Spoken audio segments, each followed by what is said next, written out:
Good morning, everybody. Yogurt.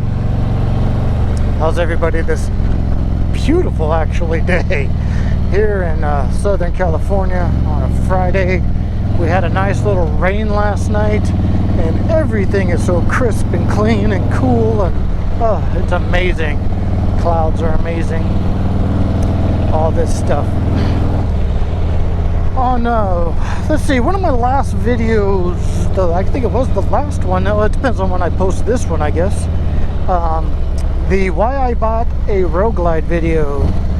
I got a DM in my Instagram of, you said you got rid of your last bike 7-8 years ago, so does that mean you did not have a motorcycle for that long?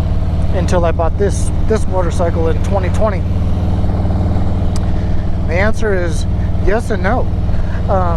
Yes, it is, but no, I lied. Now that I think about it, it wasn't 7 or 8 years. It was more like 12 years when I sold that motorcycle.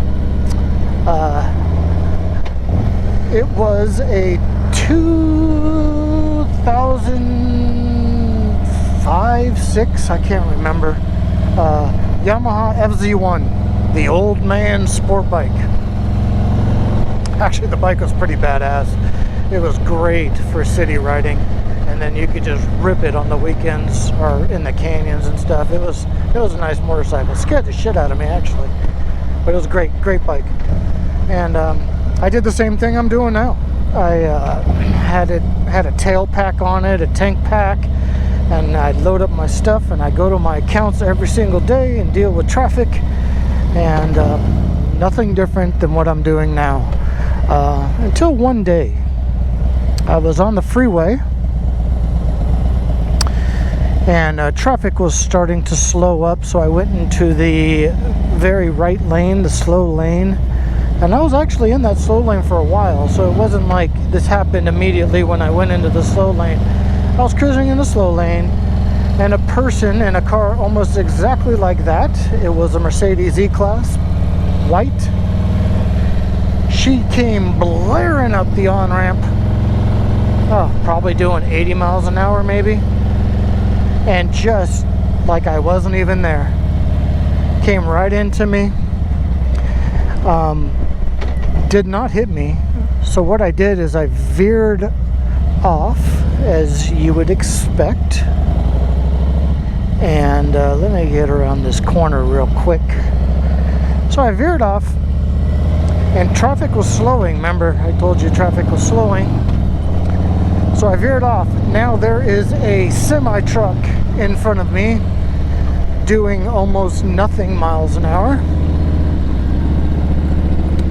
So here I am, probably doing 60-70 miles an hour, about to rear in the back of this semi truck, and on the next lane to the left was another car, and between the truck and the other car was a gap that I don't know. Whoever helped me on that one, I thank you. I to this day, I do not understand how I fit through that gap. And the thing is, I went on the gap so perpendicular to the freeway to get out of this lady's way so I wouldn't get sideswiped by her. Again, I don't know how I fit through this gap. I don't know. It didn't hit anything. And went through this gap. Now I'm pretty perpendicular. I'm 45 degrees to the freeway. And now there's a retaining wall. So I lean the bike back over, actually get on the throttle, and I believe my back tire, or my tires, touched the barricade. Went around all the traffic, got off at the next exit, pulled my helmet off, and I thought I was going to have a heart attack. That scared the shit out of me. It fucked me up pretty bad, pretty bad. And I wasn't scared to ride anymore, but it's just like it always was in my mind. And although that lady came up and technically and legally it was her fault, but there was a lot of blame on my end because I do something that I will never do again on a motorcycle, and I preach this to everybody. Complacency has no place on a motorcycle. None. If you are complacent on a bike, you're gonna die. And that's exactly what I did. I went into that right lane and I was complacent, just looking around the world like nothing was gonna happen, and this lady came up and all of that happened.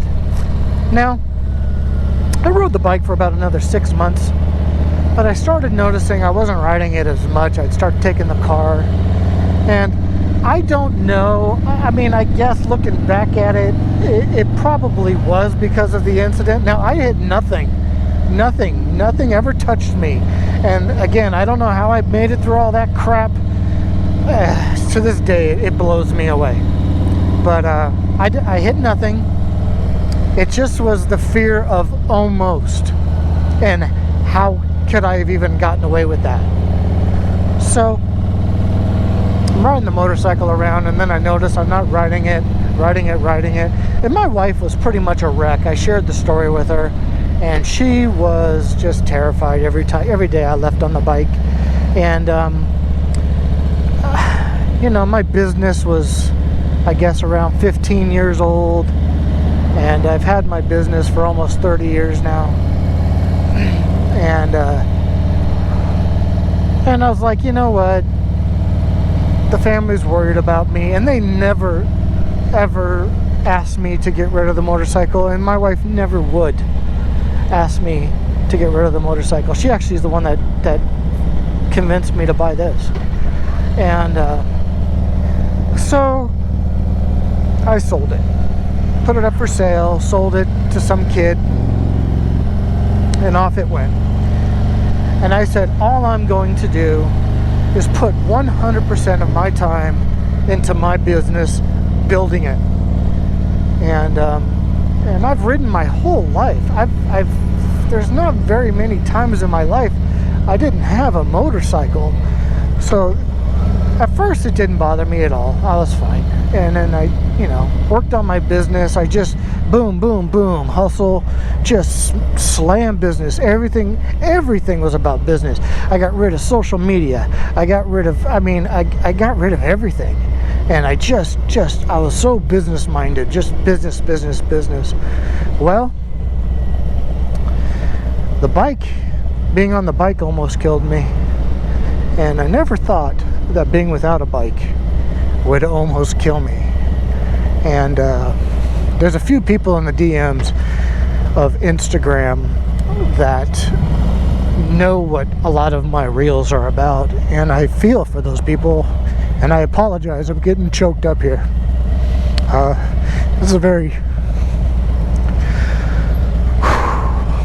This is a very sensitive subject to me. I've always suffered pretty hard with depression, and these things, oh shit, get it together, yogurt. These things kept me sane, and so I shut out everything, shut out the world, and was pretty much just business. That's all I cared about, was my business. Never shut out my family, never shut out my super close friends. But like I said, got rid of social media, got rid of all that crap.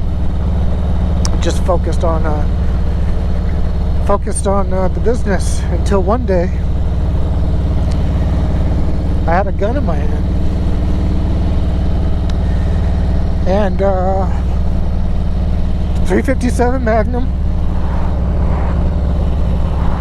And I said, you really want to kill yourself, huh? Well, you got 3 chances to do it. I threw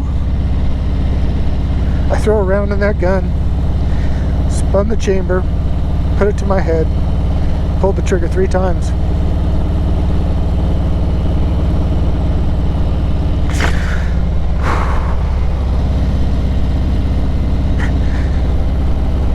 Said, there you go. You're supposed to live. Looked in the chamber, it was the next one.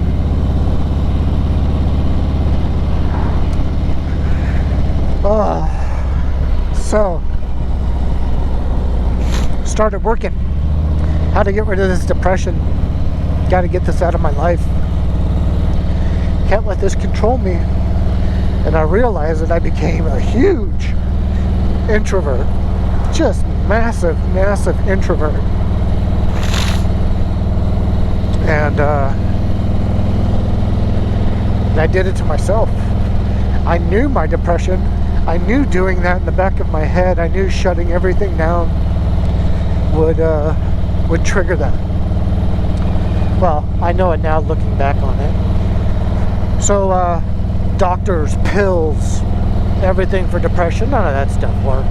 None of it. Actually, a lot of it made it worse. Therapists, they just want me to believe what they wanted me to believe.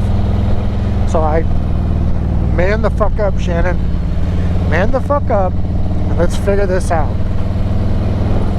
Now, I don't like it when people say, stop being a pussy and being depressed and, get over it, because it's not that fucking easy. And for the people who say that, God bless you that you have never been touched by depression of this stature. I am financially stable. I have a beautiful family, beautiful wife. Nothing in my life is wrong. I have a beautiful house, beautiful company. Everything in my life is pretty damn good. And to this day, I'll go out riding with my buddies, and everything is perfect.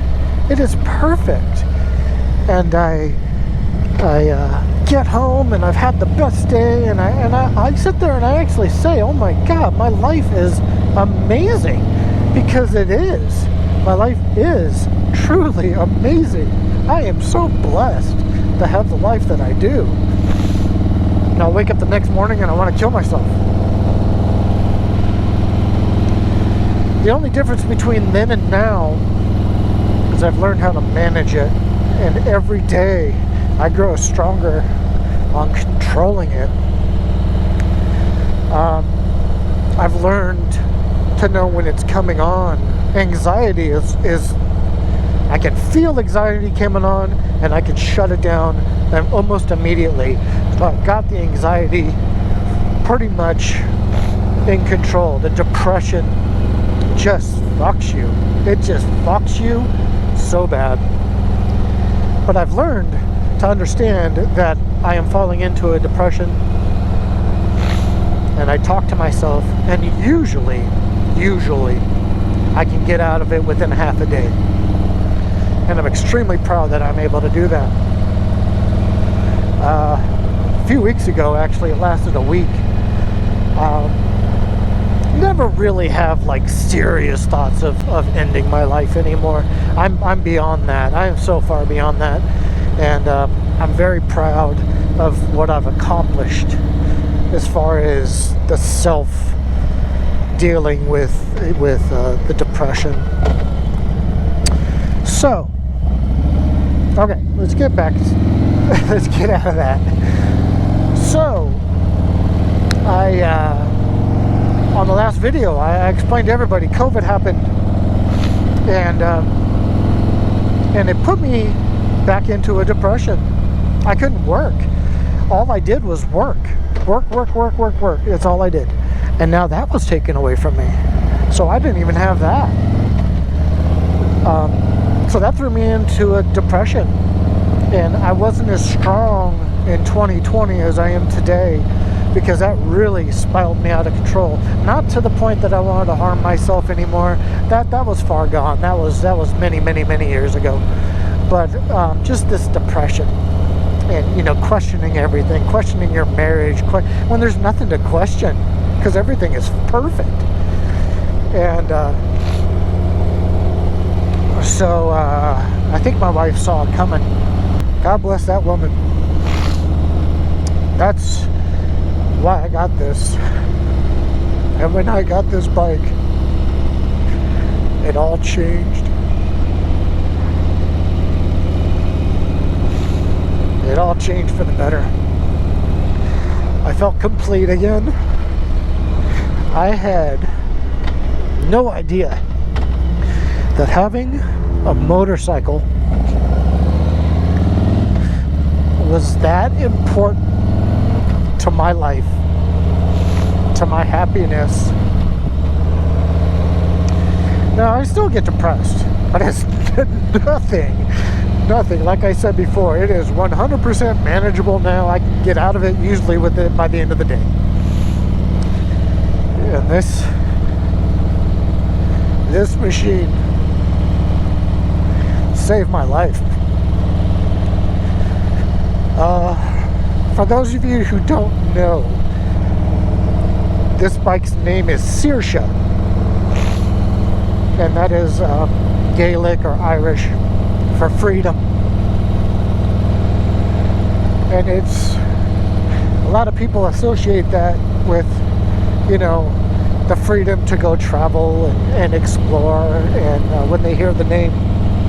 And there's some truth to that. There is some truth to that. But I think you all know what the real freedom means. It freed me. And in the last video I explained that I will never sell this bike, ever. And now you know the real reason why I will never sell this motorcycle. So, okay, come on. This is sad. This is super sad video. So anyhow, yeah, this bike saved my life. And that's why I love this bike. And I'm sure a lot of you out there can relate in one way or another. So, guys, I'm sorry that this turned out to be like a sad video. I don't even, if you're watching this, then obviously I decided to post it, and I am very proud of myself for posting it, because this is a little personal, and I'm not comfortable with that. So if you're watching this, yeah, I'm very proud of myself for posting it. So yeah, motorcycles are amazing machines. They give you happiness, they give you hope, they give you a reason to live. So I want to thank everybody for riding with yogurt. I really appreciate everybody, the comments, the likes, the support has truly been amazing. And all of this, my Instagram page, my YouTube page, I have no desire to build this into some kind of money-making machine. All this is therapy for me. This is to make me better. And all of you joining in and supporting me with that, thank you. Thank you so much. So, everybody have a great weekend. Get out there and ride. Get out there and ride. Make yourself better. Love you all. Take care. We'll see you next time. Take care, everybody.